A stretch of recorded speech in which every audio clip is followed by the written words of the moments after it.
1 यहाँ तक हमने यूनिट फर्स्ट के क्वेश्चन आंसर कंप्लीट कर लिए। अब हम स्टार्ट करते हैं सेकंड यूनिट। हमारी यूनिट सेकंड कौन सी है? अधिगम और अभिप्रेरणा। इससे संबंधित हम प्रैक्टिस क्वेश्चन करेंगे और इम्पोर्टेंट क्वेश्चन और जो लास्ट ईयर इससे रिलेटेड क्वेश्चन पूछे गए हैं उसके बारे में भी डिस्कस करना स्टार्ट कर रहे हैं। तो स्टार्ट करते हैं हम अपने यूनिट सेकंड के क्वेश्चन आंसर। तो हमारा फर्स्ट क्वेश्चन रहेगा कि क्रिया प्रसूत अधिगम। फर्स्ट क्वेश्चन हमारा क्या है? क्रिया प्रसूत अधिगम सिद्धांत के प्रतिपादक कौन है? ध्यान रखिएगा फ्रेंड्स, यूनिट सेकंड में कई प्रकार के प्रिंसिपल यानी कि सिद्धांतों के बारे में वर्णन किया गया है। उन सब के प्रतिपादक के बारे में हमें ध्यान में रखना है। 5 या 6 सिद्धांत या हम कह सकते हैं, वैसे तो विभिन्न प्रकार के सिद्धांत हैं, लेकिन जो हमारे सिलेबस में और जो इम्पोर्टेंस है वो 5 या 6 सिद्धांत हैं। उन सिद्धांत के बारे में आपको डिटेल से जानकारी होनी बहुत ही जरूरी है, तभी हम उससे रिलेटेड क्वेश्चन सॉल्व कर पाएंगे। तो हमारा जो पहला यहाँ पर क्वेश्चन है वो इसी से रिलेटेड है। किससे? सिद्धांत से। कौन सा सिद्धांत दिया गया है यहाँ पर? क्रिया प्रसूत अधिगम सिद्धांत। इस सिद्धांत के प्रतिपादक कौन है? इस सिद्धांत के प्रतिपादक कौन है? तो हमारे ऑप्शन क्या है यहाँ पर? पेवलेव, हल, स्किनर या लेविन। किसके द्वारा क्रिया प्रसूत अधिगम सिद्धांत को प्रतिपादित किया गया है? और क्रिया प्रसूत सिद्धांत को मैं यहाँ पर बता दूं और किन नाम से भी जाना जाता है। तो हम बात करते हैं क्रिया प्रसूत अधिगम सिद्धांत को अधिगम सक्रिय अधिगम अनुबंध के नाम से भी जाना जाता है या साधनात्मक अनुबंध सिद्धांत के नाम से भी जाना जाता है। इस सिद्धांत के 2 या 3 नियम में कौन कौन से? सबसे पहला जो हमारा यहाँ पर दिया गया है वो कौन सा? क्रिया प्रसूत अधिगम का सिद्धांत। सेकंड है हमारा सक्रिय अनुबंध सिद्धांत और थर्ड है हमारा साधनात्मक अनुबंध सिद्धांत। इस सिद्धांत के द्वारा जो इसके प्रतिपादक है उन्होंने क्या बताया है कि मनुष्य में व्यवहार 2 प्रकार का होता है। मनुष्य में व्यवहार कितने प्रकार का होता है? 2 प्रकार का होता है। और वो 2 कौन कौन से हैं? तो यहाँ पर बता दूं मैं आपको। पहला है प्रतिवादी अनुक्रिया। पहला है कौन सा? प्रतिवादी अनुक्रिया। और जो सेकंड है हमारा वो है क्रिया प्रसूत। ये 2 व्यवहार व्यक्ति में होने चाहिए। इनके माध्यम से व्यक्ति क्या करता है? सीखना यानी कि अधिगम स्टार्ट होता है उसका या अधिगम करता है। तो यहाँ पर ये किसके द्वारा बताया गया है? यह सिद्धांत किसके द्वारा प्रतिपादित है? तो इसका हमारा राइट आंसर क्या होगा? Skinner, B.F. स्किनर। इसके द्वारा यह सिद्धांत प्रतिपादित किया गया है। हमारा राइट आंसर क्या हो गया? B.F. स्किनर। तो B.F. स्किनर ने व्यवहार पर, व्यक्ति का जो व्यवहार होता है उस पर बल दिया है। और ये व्यवहार कितने प्रकार का उन्होंने बताया है? 2 प्रकार का। कौन कौन से? प्रतिवादी अनुक्रिया और क्रिया प्रसूत, इन 2 आधार पर। और इस सिद्धांत को और किन नामों से जाना जाता है? तो हम कह सकते हैं इस सिद्धांत को सक्रिय अधिगम अनुबंधन या साधनात्मक अनुबंध सिद्धांत के नाम से भी जाना जाता है। तो ये हो गया हमारा क्वेश्चन नंबर फर्स्ट। ध्यान रखना कि क्वेश्चन से रिलेटेड जो जो मुख्य बातें होंगी वो मैं आपको बताती जाऊंगी, लेकिन डिटेल में हम पहले ही डिस्कस कर चुके हैं। डिटेल में यहाँ पर किसी क्वेश्चन को या किसी भी टॉपिक को क्लियर नहीं करेंगे। शॉर्ट रूप में जितना क्वेश्चन पूछा गया है उससे रिलेटेड जो भी इंपॉर्टेंट फैक्ट होंगे वो मैं आपको इससे रिलेटेड बताऊंगी। क्लियर? नेक्स्ट है सेकंड क्वेश्चन। सेकंड क्वेश्चन हमारा क्या है? अधिगम को अत्यंत प्रभावशाली बनाने का उत्तम तरीका है। अधिगम को प्रभावशाली बनाने का सबसे उत्तम तरीका कौन सा है? तो यहाँ पर हमारे सामने ऑप्शन आते हैं शिक्षण तकनीक, स्वप्रेरणा, धन या पूर्व ज्ञान। तो यहाँ पर ऑप्शन ध्यान से देखिएगा, फिर आंसर दीजिएगा। अधिगम, अधिगम का मतलब सीखना, सीखना। अब सीखना, इसके लिए उत्तम तरीका कौन सा है ये पूछा गया है क्वेश्चन में। उत्तम तरीका कौन सा है? तो ऑप्शन क्या है? शिक्षण तकनीक के माध्यम से, जो टीचर्स द्वारा विभिन्न प्रकार की जो टेक्नोलॉजी काम में ली जाती है उनके माध्यम से अधिगम को अच्छे से सीखा जा सकता है या नहीं सीखा जा सकता, वो कहलाएगी हमारी शिक्षण तकनीक। नेक्स्ट है स्वप्रेरणा।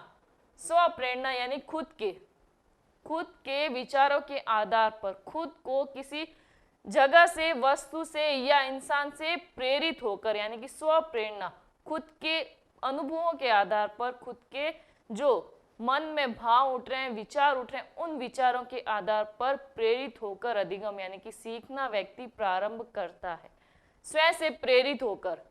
क्लियर? नेक्स्ट, धन के माध्यम से या पूर्व ज्ञान, जो पहले से हमें अर्जित ज्ञान है उसके माध्यम से हम सीख सकते हैं। तो यहाँ पर हमारा राइट आंसर होगा स्वप्रेरणा। क्या होगा? स्वप्रेरणा। खुद से जब व्यक्ति सीखना चाहता है तो उसको कोई भी नहीं रोक सकता। अर्थात जो व्यक्ति खुद से अपने मन से किसी कार्य को सीखना चाहता है तो वह डेफिनेटली सीख पाता है, उसका लर्निंग जो स्टेप है वो क्लियर हो पाता है। अन्यथा कोई भी इंसान या कोई भी व्यक्ति उसको कितना भी प्रेशराइज कर दे, वह किसी कार्य को जब तक मन से स्टार्ट नहीं करेगा वह कार्य नहीं सीख पाएगा। तो यहाँ पर हमारा राइट आंसर क्या होगा? स्वप्रेरणा। स्वप्रेरणा के आधार पर व्यक्ति क्या करता है? उत्तम तरीका यानी कि अधिगम को सीखने का ये बेस्ट तरीका होगा स्वप्रेरणा। तो हमारा राइट ऑप्शन क्या हो गया? बी को यहाँ पर हम क्या करेंगे? राइट करेंगे। क्लियर? नेक्स्ट क्वेश्चन है हमारा, गेस्टाल्ट शब्द का अर्थ क्या है? तो यहाँ पर मैं आपको बता दूं कि गेस्टाल्ट शब्द कहाँ से लिया गया है। तो गेस्टाल्ट शब्द है जो जर्मन भाषा का शब्द है। किसका है? जर्मन भाषा का शब्द है गेस्टाल्ट। और गेस्टाल्ट जर्मन भाषा का शब्द है, इसके द्वारा जो प्रतिपादित सिद्धांत है उसको गेस्टाल्टवादी सिद्धांत के नाम से भी, गेस्टाल्टवादी सिद्धांत के नाम से भी जाना जाता है। और गेस्टाल्ट का अर्थ क्या हो गया यहाँ पर? पूर्ण से अंश की ओर, यानी कि पूर्ण। इस सिद्धांत के अनुसार पूर्ण से अंश की ओर, अर्थात पहले किसी भी वस्तु की पूर्ण रूप से जानकारी होगी, उसके पश्चात जो उसके विभिन्न भाग होंगे उसके बारे में जानकारी प्राप्त या प्रदान की जाएगी इस सिद्धांत के अकॉर्डिंग। अब इस सिद्धांत के प्रतिपादक कौन है? तो इस सिद्धांत के प्रतिपादक है कोहलर। कौन है? कोहलर। और इसके जो प्रमुख सहयोगी हैं जो इन्होंने इनका साथ दिया था उनके नाम क्या है? तो उनके नाम हम कह सकते हैं कि वर्दिमर, कोफ्का और लेविन। इन तीन ने इस सिद्धांत को आगे बढ़ाने में पूर्ण रूप से क्या दिया? सहयोग दिया। तो इस सिद्धांत के अकॉर्डिंग किस पर प्रयोग किया गया? तो हम बात कर सकते हैं कि इस सिद्धांत के अनुसार एक चिंपांजी पर प्रयोग किया गया था। किस पर किया गया था प्रयोग? चिंपांजी पर। और इस चिंपांजी का नाम क्या था? सुल्तान। क्या नाम था? सुल्तान। और इस सिद्धांत को अन्य नाम से भी जाना जाता है। अन्य नाम कौन सा हो गया यहाँ पर? सूझबूझ का सिद्धांत। गेस्टाल्ट वाले सिद्धांत को अन्य किस नाम से जाना जाएगा? सूझबूझ का सिद्धांत। सूझबूझ का सिद्धांत।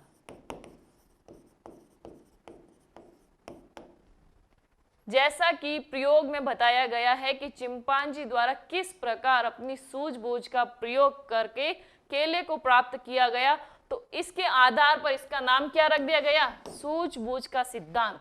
और इस सिद्धांत को गेस्टाल्टवादी सिद्धांत भी कहते हैं।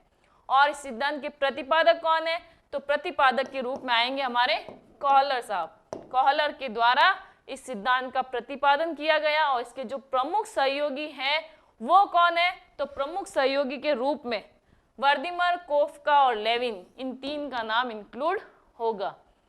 तो यहाँ पर हमारा क्वेश्चन क्या है कि गेस्टाल्ट शब्द का अर्थ क्या है, इससे रिलेटेड जो भी न्यूज़ थी, जो भी जानकारी थी, इंपॉर्टेंस, वो मैंने आपको शॉर्ट रूप में बता दी। अब आपको इसका अर्थ और इसके द्वारा जो प्रतिपादित सिद्धांत है उसके बारे में अच्छे से समझ में आ गया होगा।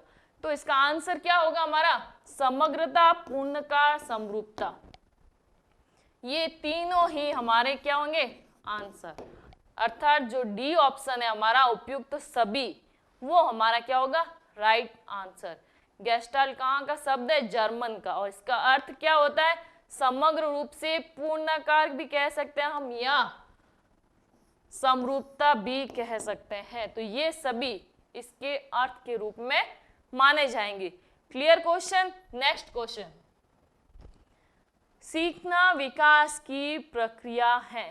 सीखना क्या है, विकास की प्रक्रिया है, ऐसा किसके द्वारा कहा गया है।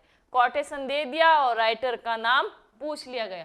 तो कौन कौन से राइटर के द्वारा बताया गया है, तो स्किनर, वुडवर्थ, रॉयबर्न, क्रो एवं क्रो। हमारे सामने यहाँ पर 4 ऑप्शन है, और जो सीखना से संबंधित है, रिलेटेड है, परिभाषा, डेफिनेशन दे दी गई है कि सीखना क्या है, विकास की प्रक्रिया है। तो इसका आंसर क्या होगा, वुडवर्थ।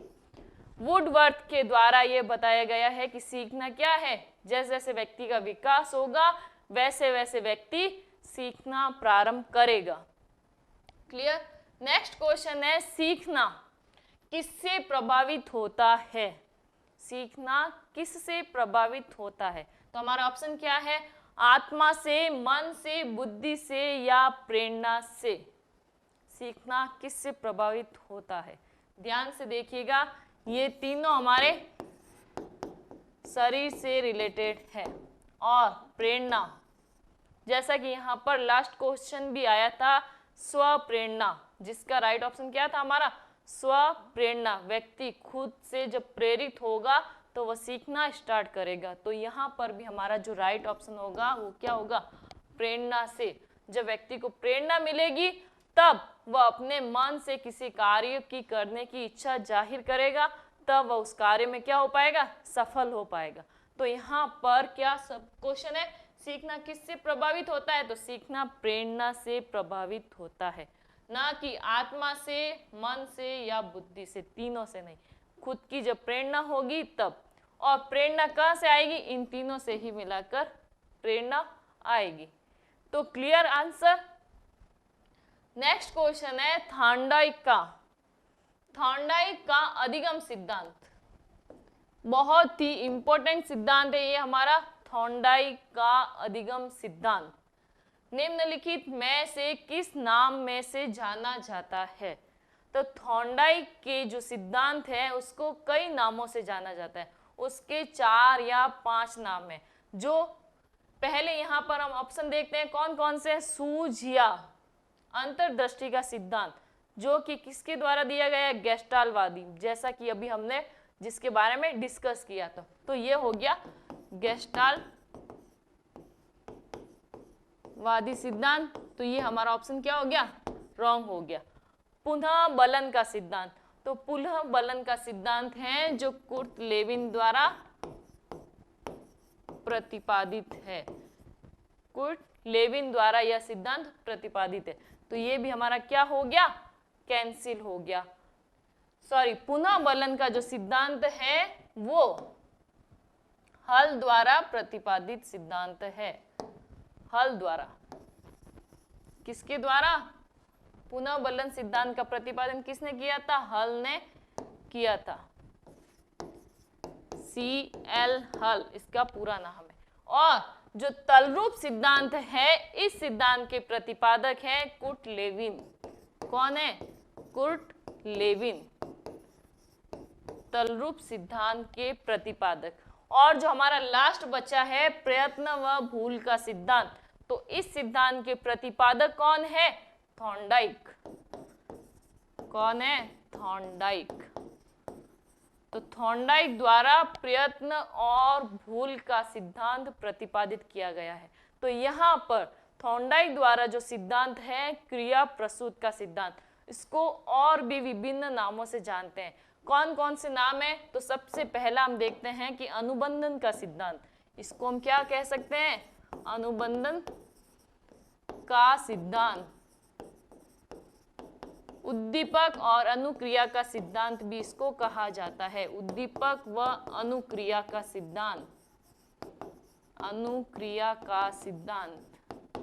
संबंधवाद का सिद्धांत भी इसको कहा जाता है। संबंधवाद का सिद्धांत। और हर्ष और दुख का सिद्धांत भी इसको कहा जाता है। किसको? जो थॉर्नडाइक द्वारा प्रतिपादित सिद्धांत है उसको हर्ष और दुख का सिद्धांत। एक और नाम है, वो है बंध का सिद्धांत। बंध का सिद्धांत।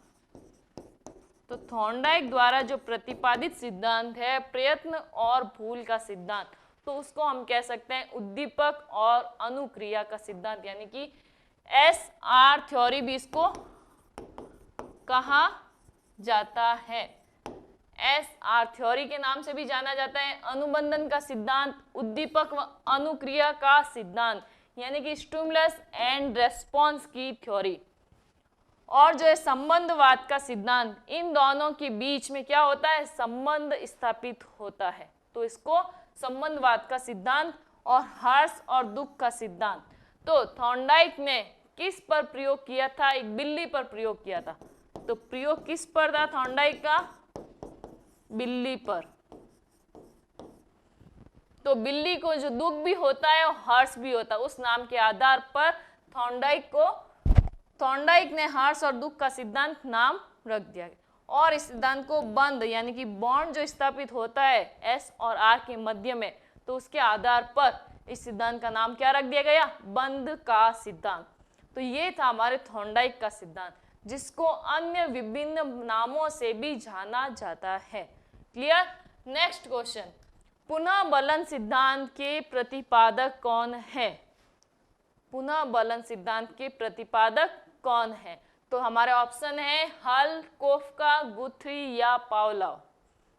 तो अभी हमने डिस्कस किया है कि कौन सा पुनः बलन सिद्धांत आया था, तो उसके जो प्रतिपादक वो कौन है? CL हल। CL हल द्वारा पुनः बलन का सिद्धांत प्रतिपादित किया गया। और उन्होंने बताया कि यह पुनः बलन कितने प्रकार का होता है? 2 प्रकार का होता है। पुनः बलन 2 प्रकार का होता है। कौन कौन से? धनात्मक पुनः बलन और ऋणात्मक पुनः बलन। जब बच्चे द्वारा किसी कार्य को किया जाता है तो उसको पुनः बलन यानी कि रीइंफोर्समेंट दिया जाता है, ताकि उसमें कार्य करने के लिए और ही जिज्ञासा उत्पन्न हो और वह अच्छे से अच्छा कार्य कर पाए। तो यह पुनः बलन कितने प्रकार का होगा? यहाँ पर धनात्मक और ऋणात्मक, पॉजिटिव थिंग के रूप में और नेगेटिव के रूप में 2 प्रकार से पुनः बलन बच्चे को प्रदान किया जाता है। और ऐसा किसके द्वारा मानना है? तो ऐसा CL हल के द्वारा मानना है। क्लियर? नेक्स्ट क्वेश्चन, अंतर्दृष्टि का अर्थ है। अंतर्दृष्टि का अर्थ क्या है? परिस्थिति विशेषताओं का, जो परिस्थितिगत विशेषताएं होती हैं उनके आधार पर अंतर्दृष्टि का क्या अर्थ है। तो हमारे ऑप्शन है यहाँ पर पता लगाना, किसी भी कार्य का या कार्य के बारे में जो जानकारी होती है उसका पता लगाना। नेक्स्ट है उसका अर्थ समझ लेना, या किसी भी जानकारी के बारे में अवबोध यानी कि ज्ञान प्राप्त, उसके बारे में जानकारी प्राप्त करना, अवबोध होना। तो अवबोध करना या ये सभी, या फिर ये सभी। तो हमारा क्वेश्चन यहाँ पर क्या कहता है? अंतर्दृष्टि। अंतर्दृष्टि के अंतर्गत जो विशेष परिस्थितियां होती है, परिस्थितियां विभिन्न प्रकार की परिस्थितियां व्यक्ति के जीवन में होती, तो उन परिस्थितियों के अंतर्गत अंतर्दृष्टि क्या होती है। तो अंतर्दृष्टि में हमारे सामने ऑप्शन है पता लगाना, अर्थ समझ लेना या अवबोध करना, और लास्ट ऑप्शन है हमारा ये सभी। तो हमारा जो राइट आंसर होगा वो होगा ये सभी। अंतर्दृष्टि के द्वारा पता भी लगाया जा सकता है, अर्थ भी समझा जाता है और अवबोध करना भी। तो हमारा आंसर क्या हो जाएगा, राइट, ये सभी। अंतर्दृष्टि ये किससे रिलेटेड है, तो ये कह सकते हैं हम सूझबूझ का सिद्धांत है गेस्टाल्टवादी, उससे रिलेटेड यह क्वेश्चन बनाया गया है। Clear. Next question, next question कहता है अंतर्दृष्टि सिद्धांत में, अंतर्दृष्टि सिद्धांत में सर्वाधिक महत्व दिया जाता है, सबसे अधिक महत्व किसको दिया जाता है। तो हमारे ऑप्शन है व्यक्ति के सूझबूझ को, व्यक्ति के सूझबूझ को, और व्यक्ति के पूर्व अनुभवों को, या व्यक्ति के शारीरिक स्थान को, या उपयुक्त सभी है। इसका राइट आंसर क्या है, तो सबसे पहले हम पता लगाएंगे कि अंतर्दृष्टि यह सिद्धांत किससे रिलेटेड है।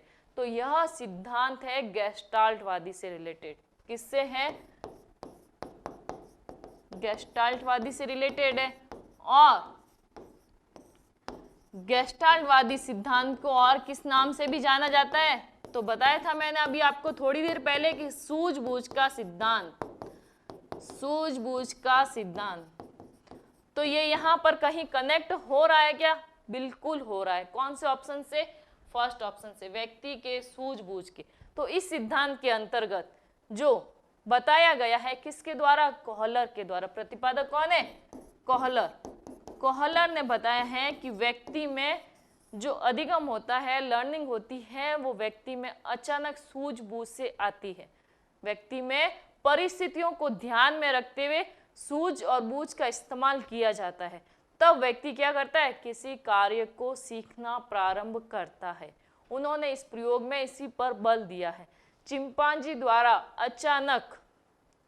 द्वारा अचानक उसके दिमाग में आइडिया आया और उसने केले को प्राप्त किया। उसी प्रकार व्यक्ति के सामने अलग अलग परिस्थितियां आती है और परिस्थितियों के अनुरूप वह अपनी क्या सूझबूझ का इस्तेमाल करता है और धीरे धीरे सीखता जाता है। तो यहाँ पर हमारा राइट ऑप्शन क्या हो जाएगा, व्यक्ति के सूझबूझ को, व्यक्ति के सूझबूझ को अधिक महत्व दिया जाता है। किसके अंतर्गत, अंतर्दृष्टि सिद्धांत के अंतर्गत।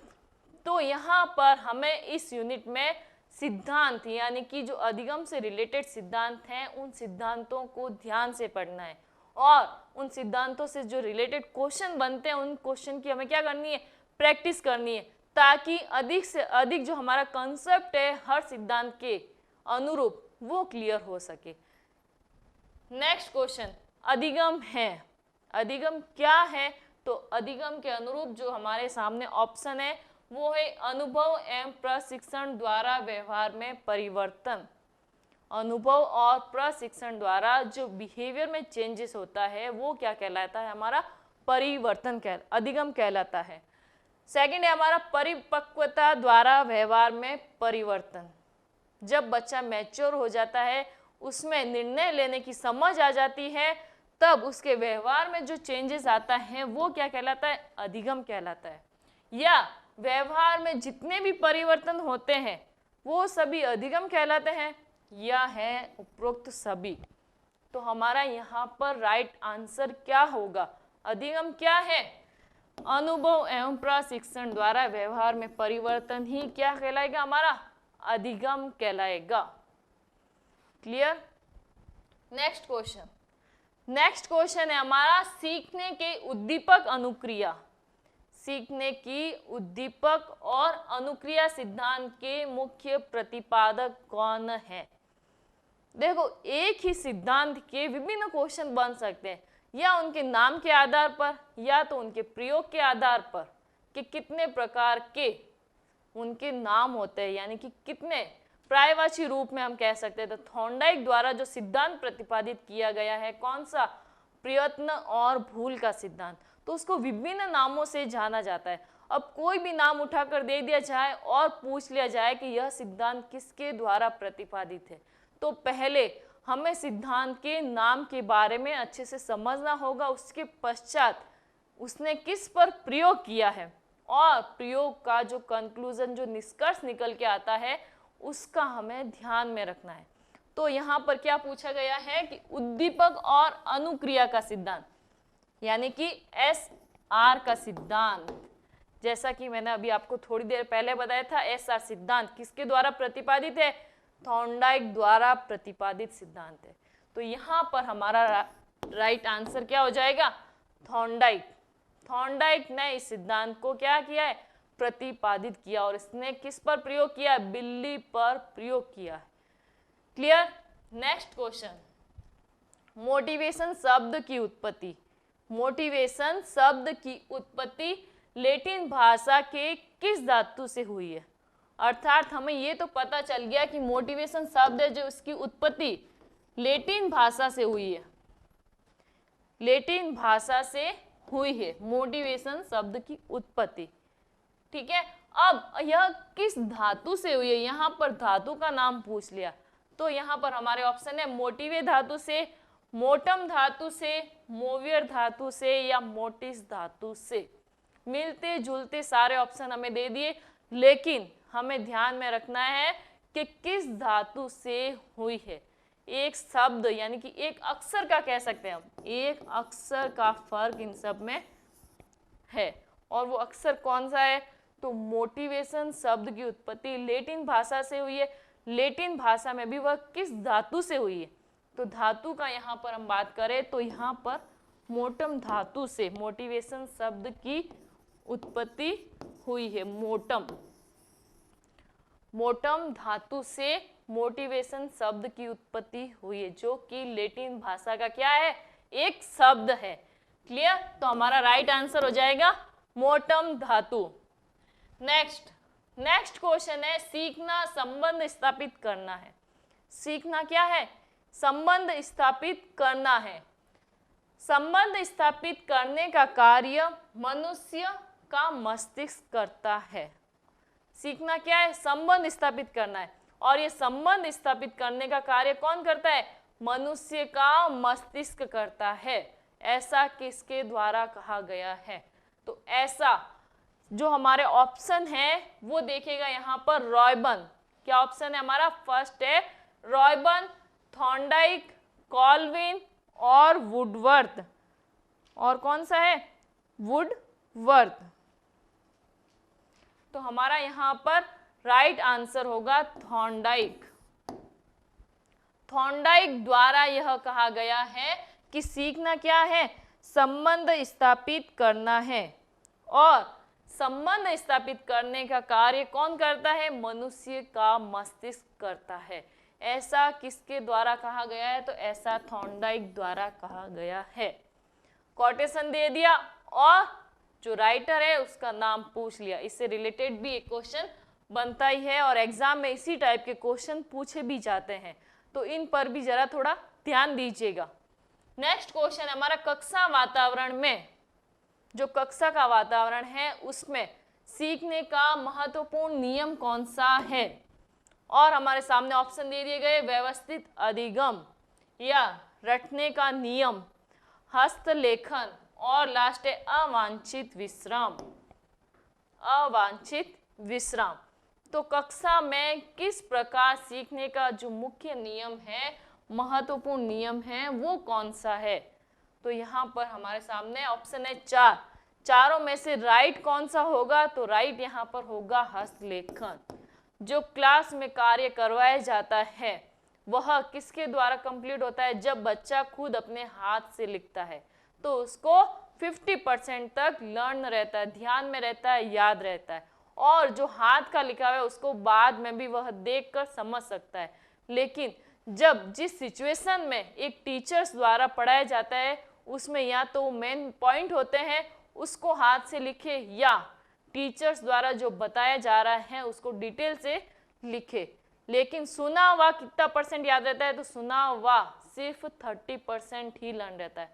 30 या 20 या 30 के मध्य इतना ही जो बोला हुआ है वो याद रहता है, लेकिन लिखा हुआ बच्चे को 50% याद रहता है।